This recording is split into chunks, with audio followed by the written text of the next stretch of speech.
Very diligent. Okay, so now we are live. Do you want more light?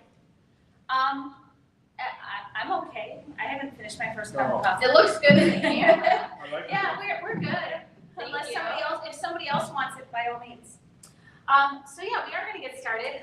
We are welcome to the Nerd Street Creative Track. We've been running this for several years now, and we are so grateful to Nerd Street, who hosts the Madison. I'm just going to call it MadEx because I keep mixing up the order. I'm like, which order? I always call it Comic and Pop Culture, but sometimes I'm like Pop and Comic and Culture Expo. But MadEx, they host MadEx. They also host shows coast to coast, Alaska to Florida and everywhere in between. And they put on a great show.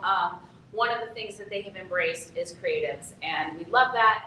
They allow us to put on free instruction. It's basically like a conference inside the conference. So it's awesome that you're going to get stuff on writing craft, on writing business, writing opportunities even, and sometimes we mix in some other stuff because in this world, a lot of those of us who write books also write games, and so you get a little bit of game development teachings as well. So that is the Nerd Street Creative Track, and we're super excited. One of the cool things is we record them. We record them so that if you go to just one, you can get access to the videos for all of them. And that will be available to you after the show.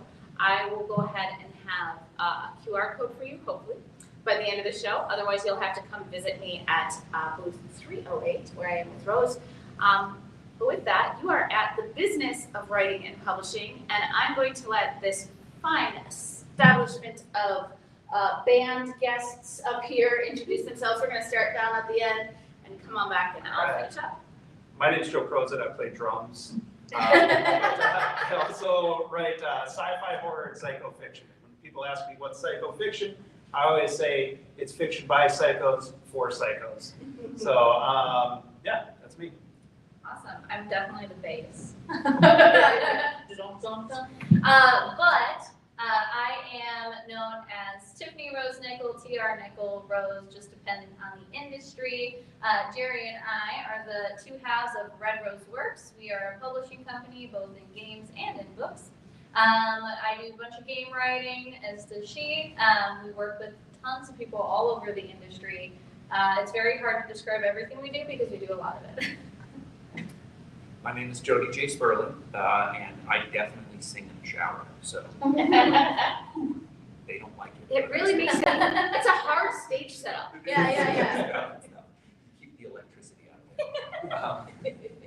So I write a lot of different genres, but the book that I'm featuring here, and thank you for the little book stand, is kind of a speculative thriller.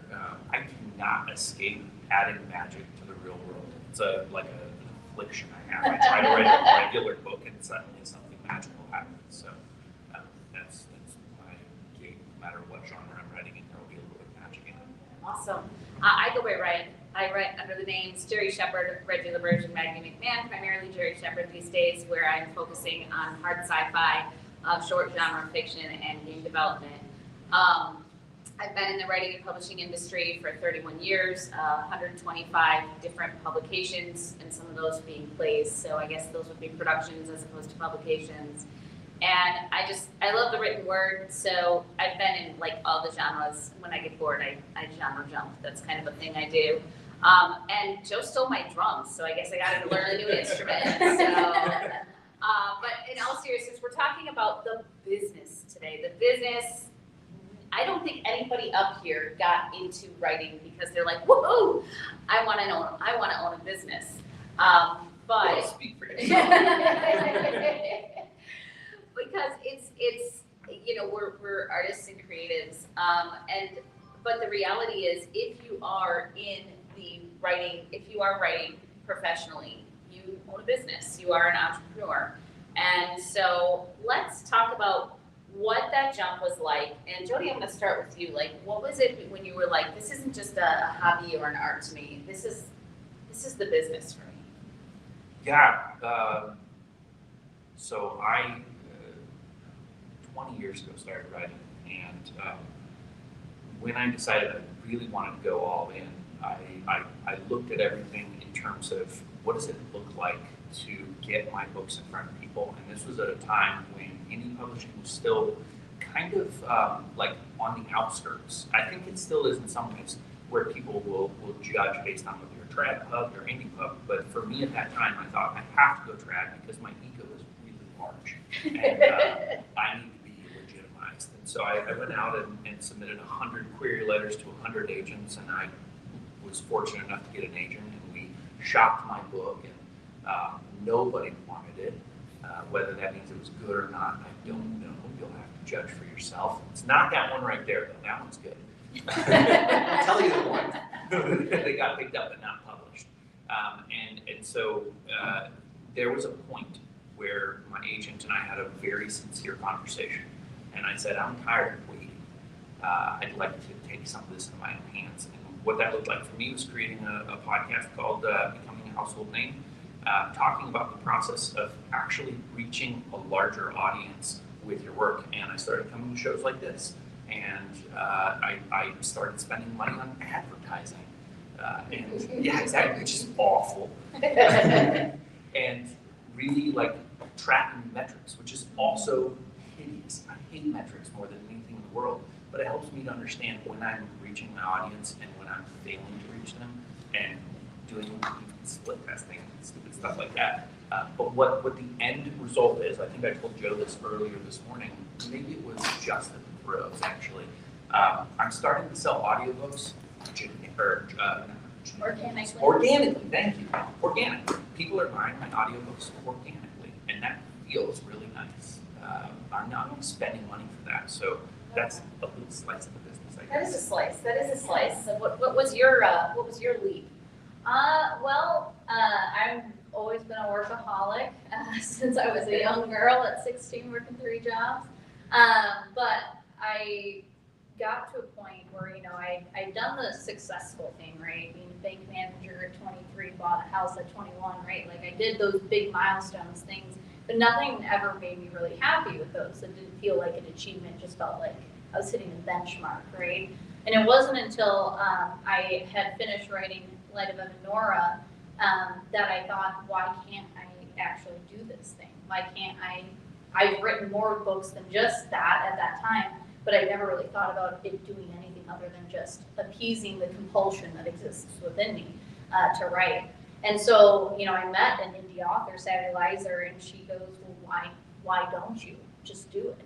And I was like, you know what? I will. And so I did a deep dive. I studied the differences between like hybrid publishing, traditional publishing, indie publishers, indie publishing, 2 slightly different things. Whether one's a service, one's you doing the things. But I did the research. I figured out what path I wanted to take, and I just went down that. And so I went through the indie service route, but that was because I found a great editor who knew this publisher. And so it was like a trusted thing versus like the scams that you see everywhere. And suddenly they were like, yep, we want to do the series. And I make it sound like it wasn't years worth of build up, but it wasn't until a year and a half ago that I actually decided to take the leap of faith and quit all the jobs and do this full time. And that's because I knew that if I really wanted to make this my life, and do this as my business, I needed to not be 1 foot in and 1 foot out. Do I recommend quitting all your jobs to do this thing? No, not at all. Make sure you have plenty of income to fall on, and, to build up. But I wouldn't take it back a second of my life. I'd rather do what I do right now for the rest of my life. And it was really just getting fed up of working for someone else, doing all the hard work for other people, setting other people's businesses up. I was like, I can do this. So I jumped off the cliff, and I still don't know if there's a landing pad on the other side, but I'm free falling and I'm enjoying the ride. What about you, Joe? What was your, you're retired military? Yep. So I just retired from the Army about 2 years ago, and as I was approaching that date, me and my wife sat down and I'd been writing sort of as a hobby for about 10 years before that. Well, I've always written, but I started taking it a little more seriously, getting short stories published in like magazines and podcasts and things like that. Then as I approached that retirement date, we kind of looked at like that cliff, right? And we looked at the numbers and said, can I do this? Do I have to like have a solid income? I'm like, no, we're okay with that. So let's do it. Let's kind of take the leap off the cliff. And about a week or two after my wife works at home. I was now working at home as well, retired, right across the hall. And about 2 weeks into it, I go across the hall and I say, honey, I think I'm still a part-time writer. I'm just now a part-time writer, part-time publicist, part-time editor, part-time event organizer, part-time narcissist. And I like to hope we're not I part-time I'm think, nodding along and I'm like, no, No, not that you one. do need a little ego. yeah, You need yeah. just enough I ego think to you believe need in confidence. yourself. I would argue that confidence and not Let's ego. talk about Sigmund Freud. But yes, I'm sorry, yeah, please. Yeah, no, it was this realization of like, I do this for the writing. I do it so that I can write and to be read. But everything else I do is sort of like, it pays for my addiction, right? Like this right here, this is me robbing the copper pipes out of abandoned houses so I can buy my meth. My meth being the books that I've read. I love that. But yeah, I would say if you're in this for the money, there's the door. Yeah. Not saying Yeah. there's no money involved, but it's much easier to make money selling car insurance Feet or, pics online. yeah.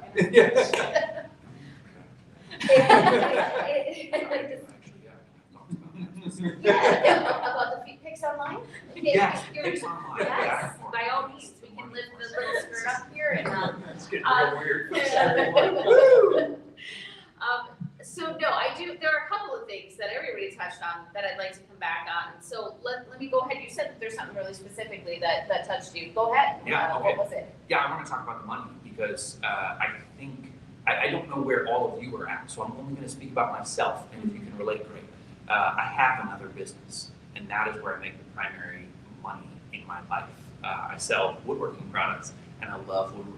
It's so fun. It feeds into my writing. Both are very creative, but one of them, a lot of people like to buy. You'd be surprised how many people need a bath mat, and I can make a wood bath mat like nobody's business. So, and that actually supports my family. My books do not yet. However, when I started the woodworking products, I had no clue how hard it was going to be to sell those. I've put as much effort and energy into those as I have in books. So when Joe says, if you came to this for the money, there's the door, my caveat to that is, if you need money today, don't stop doing what you're doing because it won't happen quickly, but it will happen if you refuse to quit.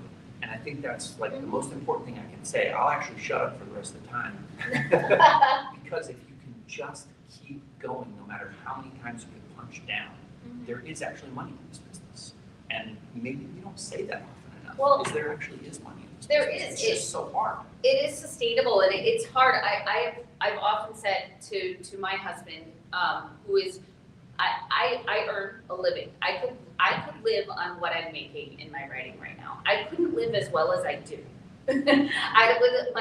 My husband is the primary income in our family, but I could live on what I'm bringing in right now. There is sometimes I've said to him, I'm like, sometimes I just wonder if it's who's left hanging out. Because it's not easy, and you gotta work for it. And unfortunately, a lot of the things that now that I'm like, cool, I know how to actually run this as a business, it took the experiences of the last 3 decades of learning how to do it wrong before I could learn how to do it right. And we're hoping that for some of you who are like, no, but I'd like to make a living at this, that you're coming to this and that we can share some of those with you. And so that's where what comes into place. Tiffany and I call it the working writers model. This is something that I developed about 12 years ago, and it's been more and more refined ever since. And in the last couple of years, additional writers and coaches have come in on this. And it's really about, there's this thing where it's like the time will buy you money. So it's going to be all sweat equity in the beginning, but that'll earn you some money. Money, once you're earning some money, you can pay some people. It's going to buy you back some time, but the right activities will buy you both. And so it's about learning to do those right activities. What are those things where you can pour in that you have joy in. So like Jody loves to do woodworking. What he could do that would be writing adjacent would be building the displays for other authors. Hey, your table could use some work. Let me work on doing this display for you. He'd still be here in the writing industry. He'd still be there with other creatives. He's still there to network. He's still there to get his books in front of people. But he's bringing this skill that's different. Or Tiffany with her banking, so she wants to help people put together their book budgets. And, you know, Joe, for like his military service, he can just, you know, run down all of the people that track down the aisles and all that. You know, we're both veterans, nothing but respect. But let's talk about what some of those skills are. What are some of those things in the writing process or writing and publishing adjacent? And I'll let you kick this one off, Tiffany, that you've maybe used to monetize in order to make the writing and publishing business your actual job. Yeah. So I come from a family of entrepreneurs, so knowing the business, how to get an LLC, the budgeting, all that stuff came from the years of experience of working in my like father's companies or in my grandfather's companies or in my aunt and uncle's company, and asking them a lot of questions, being like, well, how did you do this? How do we do this? Like, what is this the type of thing that would be better for my industry? Do you know anything about this? The connections that you can make through other entrepreneurs, like finance guys and all that stuff.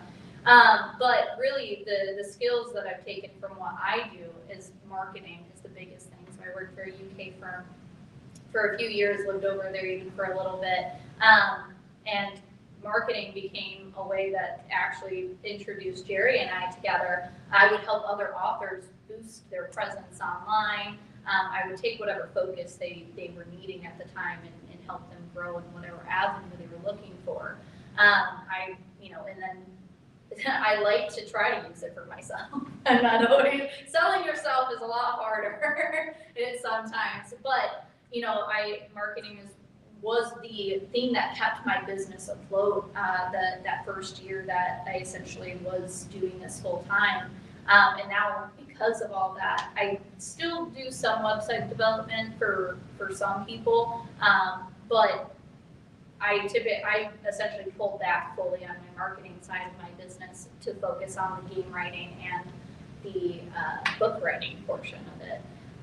But yeah, marketing was like my strong. I loved doing it, and it was a lot of fun, and it helped grow not just the other authors in my community, but also myself as well. Can I ask you a question about that? Like, which one makes you more money, game writing or book writing, or are they kind of equivalent? Actually, I live off of my book sales. So the game writing is starting to take off and like starting to earn money, but I primarily live off book sales. I would say I'm still pretty early in the business, so I'm still working on that diversification, those different revenue streams, because I think that is kind of the core of your model is have different revenue streams, have different ways that you can benefit off of the things that you're good at as a writer. So my primary focus is book sales, and I do 90% of my sales at events just like this one. I'm making a lot of effort to get into local bookstores. I just recently branched out into comic book writing, so that's a brand new opportunity that really isn't, it's in the formation yet, so I'm very optimistic and looking forward to how that pans out. But yeah, I guess like kind of like you mentioned, taking your prior experience and prior jobs and using that. And one thing that I took away from my military experience that applies to books isn't so much doing the running and gunning and the storming the beaches of Normandy type stuff, but the Army loves to make plans, and we love to have meetings, build charts and things like that. And one thing that I stole from the Army is a thing called a campaign plan and lines of effort, right? And these guys must be Not military, but okay. I know the concept. Yeah, in your lines of effort are all the different things that you do to reach that one goal that's further down the road. So right now my lines of effort are traditional publishing, indie publishing, social media, traditional media, there's a couple others. But I have different avenues that I can take and say, okay, I'm not selling any books in bookstores, therefore that's an area where I can increase my sales, I can increase my end goal of, kind of being a household name. I love Jody's podcast name because I love the clearly defined goal of, and my personal goal is I want to be in every Barnes and Noble across the state or across the country, and I want both commercial and critical success. So it's a highly goal, but I shoot for the stars and you might land on the moon. So let's talk a little bit about, because it's come up a few times, traditional versus independent. So I'm both, and so about up until a couple of years ago, I would say it was like 50-50, and now it's like 60% are indie, and that's because, quite frankly, traditional publishing is dying, and so I can make more money, I can make more critical and commercial success on the indie side. So for me, I have a couple of very specific things that if they came through for me on the trad side, I would take them. But without those specific things, I'm sticking indie. So what are some things that you assumed, and Jody, I'll let you start this one because you actually, you got exhausted by attempting the trad route and you decided to go indie. Things that you had believed would not be the case, like with indie, and you're like, oh, I can actually do this thing independently. Okay, let me think about this a little bit because it is challenging. There's a small amount of, my agent and I still work together for like magazine articles. So there are some times where I will publish a magazine article and she gives me access to their names that I can do by myself. And that's nice. I make a little chunk of change on every magazine article that I write, and that feels good. But it's a one-off every single time, and people are like vultures on carrion. When you publish that, like the amount of money you actually get from it is small. You see the amount they're paying you, and by the time it hits your big bank account, you're like, oh, okay, I can buy a couple burgers.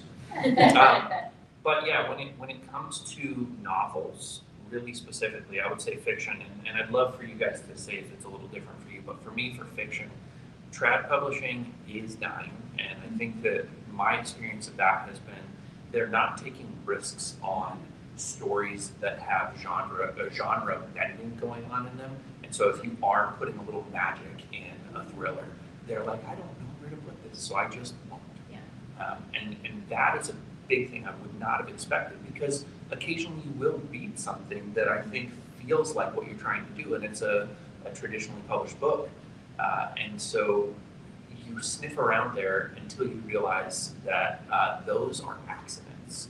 And think of Brandon Sanderson. I think that's a really good example of this that you maybe know of or have read, is he was doing a lot of indie until he was so famous they couldn't deny him. And so now I think... And then he went indie again. Yes, he's went like, indie, exactly. he's Went like, trad, my got agent his was going to give credentials. you a cut of money. Yeah. Got his credentials, and then he's like, see you later, I can make more money. Yeah. I guess that's what I'm here to talk about is money, guys. Let's get some trash. You kind of weave in and out of it based on, I think there's value to credentials. I don't know if you guys know Lydia Scherer and David, they do things in books. Yeah, David. So David's great, and Lydia writes kind of a wizard book with a detective, and she also works with another guy to do some trad publishing. And I think she bases that on the credentialing plus the just business sense of being indie. When you can carry your own name, I think you get a lot further, and I've experienced that myself as well. So. I would agree. I think a lot of it for me came down, like when I was doing my base research, it came down to the control of everything, and it was on my timeline, not someone else's timeline. I could write at the speed that worked best for me as the story told itself. There wasn't this like pressure to meet whatever standards someone else had done. I had almost gotten traditionally published when I was 18 for a poetry book because my poems had won some awards and things like that, and I had a publisher who had asked if I would do, but they asked for 1,000 poems within 3 months. And I said, that's not something I can do. And maybe I was a little scared as like a fresh 18-year-old, you know? But I was like, I don't think I can do that. And that pressure of like So I'm a failure now because I couldn't meet that deadline. I never wanted to feel that again. I want, I still feel it when I miss my own deadlines, and I'm like, yeah, Jerry hears it all the time. I'm like, I missed it. She's like, Tiffany, it doesn't exist. It's like, Except for the ones for our clients. yes, those exist. exist. Those exist. And those ones we meet well. But for my books, you're always like you set yourself the standards. But the story is going to tell itself as it needs to tell itself, and that's like my biggest part of writing is I like to feel my stories and I like to be absorbed in them and in the characters. I call myself a method writer because I really like to get in the headspace of whatever character I'm writing. And the only way to do that is by allowing myself to absorb, which means my typing speed slows down just a bit because I'm really trying to feel the emotion. I act it out. I call my friends even sometimes and be like, hey, we're going to fight for 10 minutes. So I need you to know, here's your premise. And so there's things like that I do when I'm writing, and I couldn't do that. I couldn't take time. I couldn't change. In book 2, a character completely flipped the end of book 5 for me because of a decision they made. And it was, had I been traditionally published with it, I would have not had that control. I would have had to force a character down an alleyway to not change the ending of book 5 entirely. So, there's things like that indie is the only way that allows you to have that full freedom to change a story in the midst of it. Yeah. I'm going to talk about music a little bit because I constantly compare the book industry to the music industry because I firmly believe the book industry is about 10 years behind everything that's happening in the book industry. And when it comes to indie and traditional, I think traditional publishing follows the American Idol model of becoming rich and famous, in that you are pulled in with thousands of others, and if you just happen to get lucky and you get in front of the judges and you sing great, boom, you're Kelly Clarkson overnight, right? I firmly believe in anything that you do, being an overnight success takes about 10 to 20 years. And I prefer what I like to call the Twisted Sister model. I don't know if there's any Twisted Sister fans of this guy. All right, so you probably know them, or maybe you don't, maybe you do. If you do, you probably know them from the big MTV music videos, really wild, outlandish. They had some like character actors on board. They were great MTV music videos, right? Before that happened, they toured the New Jersey area for about 10 years, playing in clubs 6 nights a week, grinding it out, starting out as a cover band, going as full glam rock.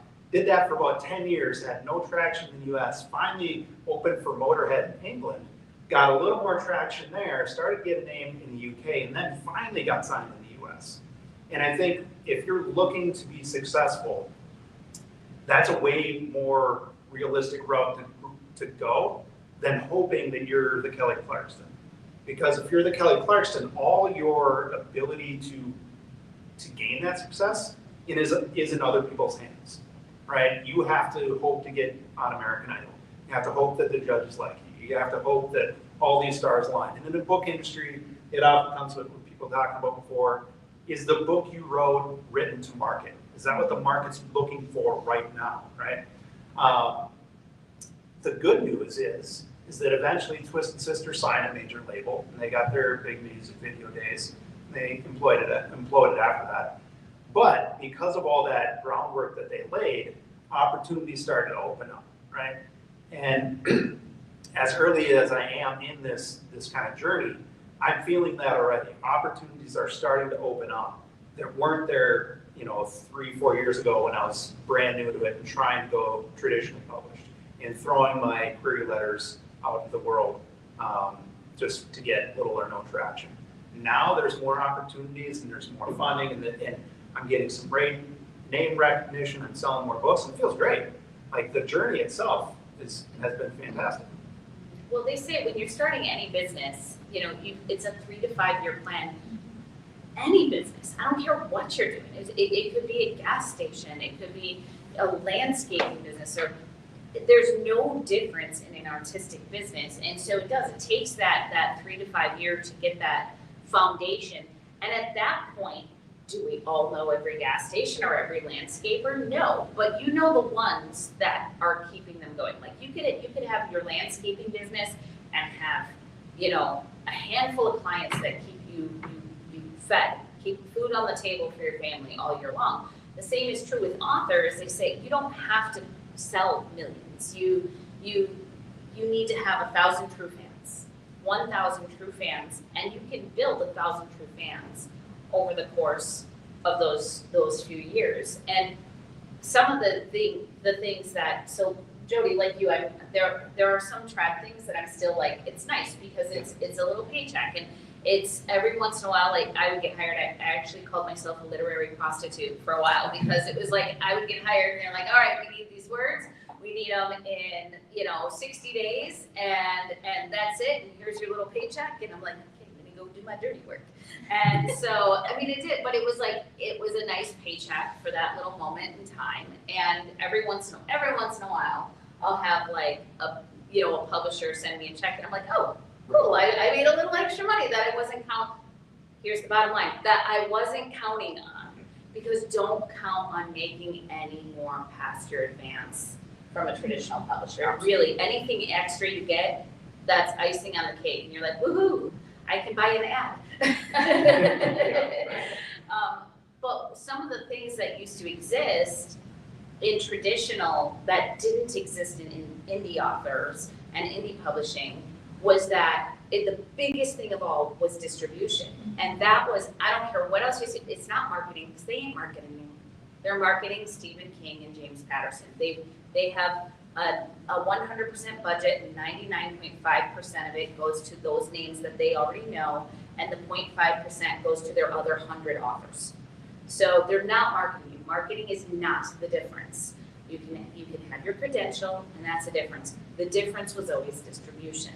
And that's because there's this thing called returnable distribution. And it means that if I own a bookstore and I've got 20 of my book and 20 of Jody's books and 20 of Tiffany's books and 20 of Joe's books, and it's sales day, and they sell out of all of those and mine are still sitting there on the shelf, they can actually grab my 20 books, send it back to the distributor, and get credit to buy his books and her books and his books. And that's returnable distribution. And up until 10 years ago, that was only for traditional publishers. Today, it's available to you.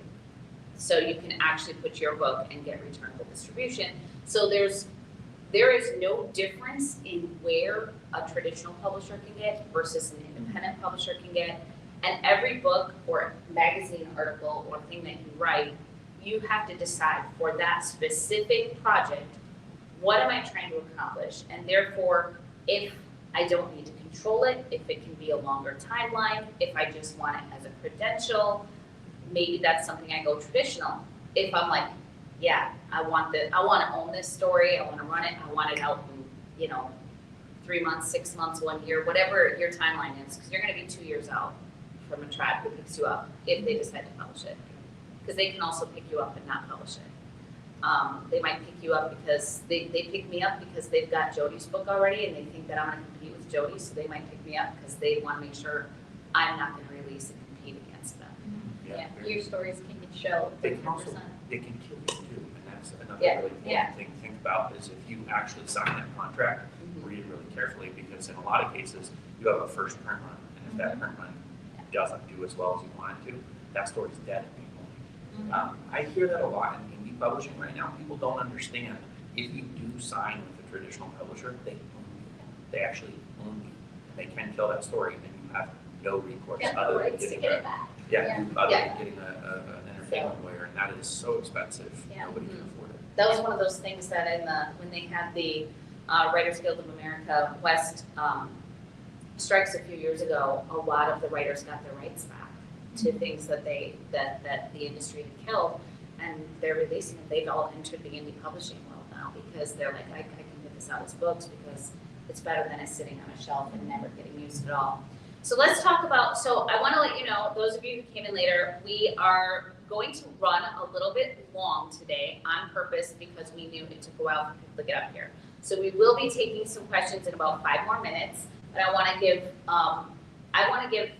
everyone one more question here, and then we'll toss it out to you guys for some questions. I want to talk about what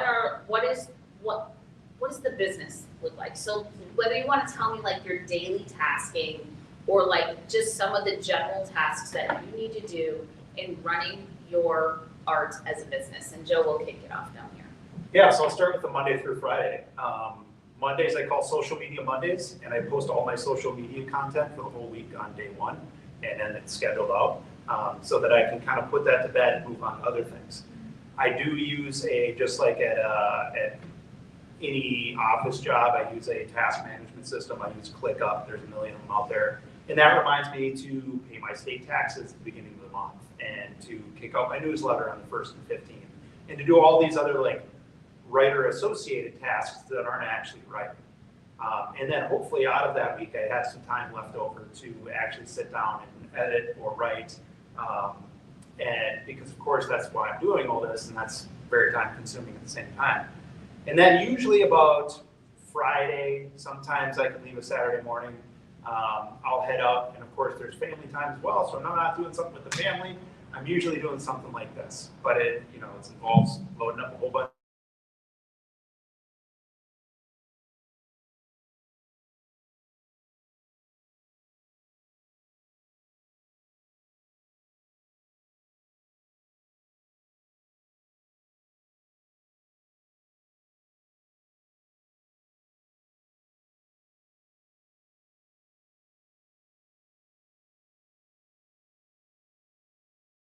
an author. And then, that Sunday night, I load up, pack up, head back home, and come Monday, I'm running the books and doing inventory and ordering new books and planning for the next event. Joe, talking about the part-time, and that's really what we do because you're an entrepreneur, right? So you're having to do everything. You're not a big corporation where you have a marketing team, where you have a finance team, where you have all these structurized people who are specialists in these fields. You are the single specialist, and you have to learn all these additional skills. Or if you have the funds, like Jerry was saying about time, money buys you time. You then hire someone to do those things. And in your early stages, you're not really looking at having a full team behind you. You're going to have to learn how to budget your systems, like what systems work best for your distribution. Do you have connections, or do you know who to contact to get into events? Do you even want to do events? Do you want to focus on online sales? You have to consider all those different avenues when you're becoming an entrepreneur. For myself, live shows are where I find you connect best with your readers and audiences. A big portion of the beginning of my week is learning. And so I spend a lot of my Monday educating myself on new things in marketing or new systems that I want to learn about. Structured is a little app that I use for my ADHD brain where it reminds me to eat food and take bathroom breaks, as well as all the other tasks that I have to do in a day, especially working with clients. There's a lot of deadlines that you're working with in the gaming world, including like our own game systems that we have our own deadlines to get things out. And so keeping track of all these additional deadlines is really important. And budget